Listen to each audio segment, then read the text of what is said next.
भाभी भैया कहाँ हैं? क्यों, क्या काम है? वो कुछ स्कूल में पैसे की जरूरत है, फंक्शन है, इसके लिए। ठीक है, आएंगे तो बोल दूंगी।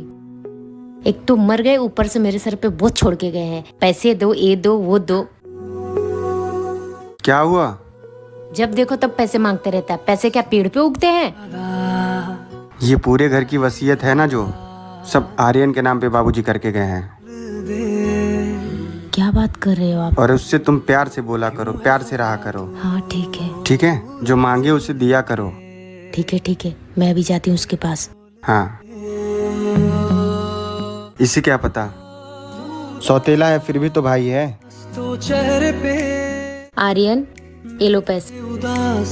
मैं तो तुमसे मजाक कर रही थी, मैं तुमसे मजाक भी नहीं कर सकती। ठीक और है। तुम्हें किसी भी चीज की जरूरत हो ना, बेझिझक मुझे बताना, ठीक है? चलो ओके। इतने सारे पैसे। भाई भाई होता है, चाहे अपना हो। मुझे शादी के बाद अपनी फैमिली के साथ रखोगे?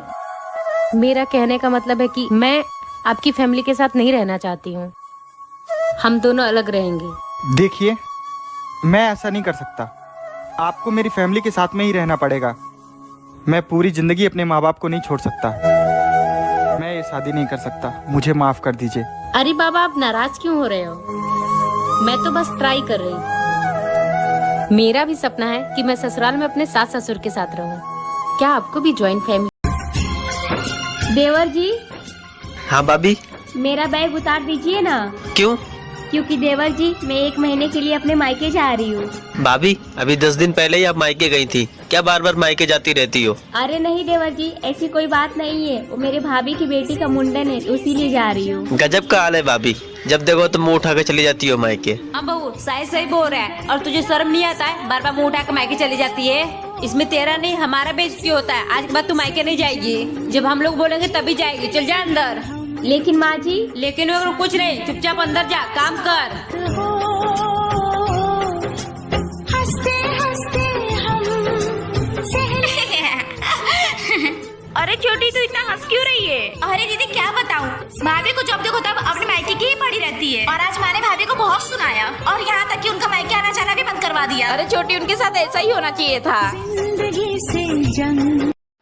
मम्मी जी, मेरा भाई आर्मी की छुट्टी पर घर आया है और कल उसका जन्मदिन भी है, तो क्या कुछ दिनों के लिए मैं अपने मायके चली जाऊं? कि तो तू चली जा, पर पहले एक बात बता, मैं तेरी सास हूँ या तेरी क्लास टीचर? आप मेरी सास हो माँ जी, मेरी बहू बन के रहना बेटा। क्या स्कूल के बच्चों की तरह करती रहती है? पर मैंने क्या किया माँ जी? माँ जी खाने में क्या बनाऊं? माँ जी बाजार चली जाऊं और आज माँ जी मायके चली जाऊं? क्या बेटा बच्चों की तरह परमिशन लेती रहती है? तेरा खुद का दिमाग नहीं है क्या? हाँ माँ जी।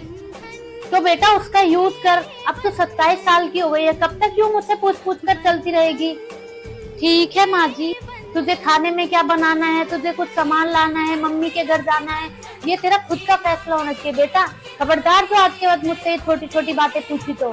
ठीक है माँ जी। क्या फायदा इतने पढ़े लिखे होने का जब तू छोटे छोटे फैसले भी खुद से ना ले सके तो? ठीक है माँ जी, जा अब और खूब एंजॉय करना, 8-10 दिन रह कर आना। अरे मम्मी क्या बताऊँ, मेरे ससुराल वाले इतने गरीब है ना कि इनके घर में तो राशन ही नहीं रहता है। जब हर दूसरे तीसरे दिन आटा दाल चावल 1-1 किलो आता है ना, तब जाके कहीं इनके घर में खाना बनता है। देवरानी जी जरा नीचे आइए, कुछ काम है। ठीक है आप चलिए, मैं अभी आती हूँ। हेलो माँ, कल की मैं आपको एक बात बताऊँ। कल जेठ जी ने जेठानी जी को इतना मारा कि क्या ही बताऊँ। ये घर नहीं है, ये पूरा सीरियल ड्रामा है। इन लोगों के ड्रामे कभी खत्म ही नहीं होते हैं। देवरानी जी, तुम इस घर की छोटी छोटी बातें अपनी माँ को क्यों बताती हो? अगर बतानी है तो कुछ अच्छी बातें बताओ। दीदी, अगर यहाँ की बातें मैं अपनी माँ को नहीं बताऊंगी तो फिर किसको बताऊंगी? देखो देवरानी जी, अगर ऐसे ही इस घर की छोटी छोटी बातें अपने मायके में बताती रही तो फिर तुम इस ससुराल को कभी नहीं अपना पाओगी और तुम्हारे मम्मी पापा सोचेंगे कि हमारी बेटी ससुराल में खुश नहीं है। देखो देवरानी जी, लड़कियों की शादी हो जाने के बाद ससुराल ही उनका असली घर होता है और मुझे लगता है कि तुम्हें जल्द से जल्द इस ससुराल को अपना लेना चाहिए। जी दीदी, आप सही कह रहे हो। आज के बाद मैं इस घर की बातें नहीं बताऊंगी, अगर आप मेरी बात से सहमत है। माँ जी सुन, इस बार मुझे लड़का ही चाहिए। अगर लड़की होगी ना तो बच्चा गिरवा देना।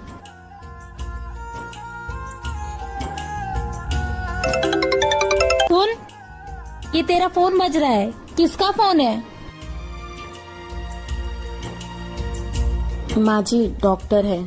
फोन उठा और स्पीकर पे रख। हेलो, मैं डॉक्टर पूनम बोल रही हूँ। बधाई हो कृति जी, आपके घर एक बेबी नहीं, दो बेबी आने वाले, एक बेबी गर्ल, एक बेबी बॉय। सो कृति जी, आप अपना बहुत अच्छी तरीके से ख्याल रखिएगा। बहू, तू अपना बहुत अच्छे से ख्याल रखना, खाने पीने में कोई कसर मत छोड़ना। मैं अभी फोन करके तेरे लिए काजू बादाम मंगवा देती हूँ। मैं तेरे लिए आज ही सौंठ के लड्डू बनाऊंगी, वो भी अपने हाथों से। शुक्रिया भैया, आज तुम्हारी वजह से मैं भी अब इस दुनिया में। हेलो, अच्छा ठीक है। कौन थी ये जिससे आप मिलने जा रहे हैं? तुझसे मतलब गर्लफ्रेंड थी मेरी। शर्म नहीं आती आपको ऐसे बात करते हुए? मैं आपकी बीवी हूँ, आपकी शादी हो चुकी है। शादी के पहले जो था वो था, लेकिन अब ये सब करना चाहिए क्या आपको? तू ना मेरे मामले में ज्यादा दखलंदाजी मत किया कर, अपने काम से काम रखा कर। माँ जी देखिए ना, ये किसी लड़की से बात कर रहे थे और कह रहे थे कि वो उनकी गर्लफ्रेंड है और वो उससे मिलने भी गए हैं। तो क्या हुआ, वो लड़का है, 4 जगह मुंह भी मारेगा तो भी उसे कोई कुछ नहीं कहेगा। तू अपनी इज्जत बचा के रख। कैसी बात कर रही हैं माँ जी? आपके बेटे हैं वो, आप समझा सकती हैं उन्हें। आज तो ये उससे मिलने जा रहे हैं, कल को शादी करके ले आएंगे वो घर में, तो मैं कहाँ जाऊँगी? अगर वो घर में खुश नहीं है तो उसे बाहर तो खुश रहने दे। तेरे से मेरे बेटे की खुशी देखी नहीं जा रही है। किसी की बेटी को तकलीफ देकर आप अपने बेटे की खुशी चाह रही हैं। आप लोग बहुत बुरा कर रहे हैं माँ जी। बहू, ओ बहू। जी माँ जी, आपने मुझे बुलाया? बेटा जरा पानी लेके आना। जी माँ जी, अभी लेके। माँ जी। जी बेटा। ये लीजिए पानी। अरे बेटा 1 मिनट। जी माँ जी। मैं मार्केट गई थी, तेरे लिए पायल लेके आई हूँ, कैसा लग रहा है? माँ जी, पायल तो बहुत अच्छा है, पर इसकी क्या जरूरत थी? मेरे पास तो पायल थी। अरे बेटा, तुझे जरूरत नहीं थी तो क्या हुआ, मुझे अच्छा लगा तो मैं लेके आ गई। माँ जी, मैं तो आपको कुछ नहीं देती हूँ। कौन कहता है कि तूने कुछ भी नहीं दिया? तू मेरे घर की लक्ष्मी है, जब से मेरे घर में आई है मेरे घर में खुशियाँ ही खुशियाँ आ गई हैं। इससे ज्यादा मुझे कुछ भी नहीं चाहिए। माँ जी, आप बहुत प्यारी हो। बेटा तू भी बहुत प्यारी है। अब ये ले पायल, इसको पहन के आ। जी माँ जी। माँ, आप दोनों का प्यार देख के मुझे बहुत अच्छा लगा। भगवान ना करे किसी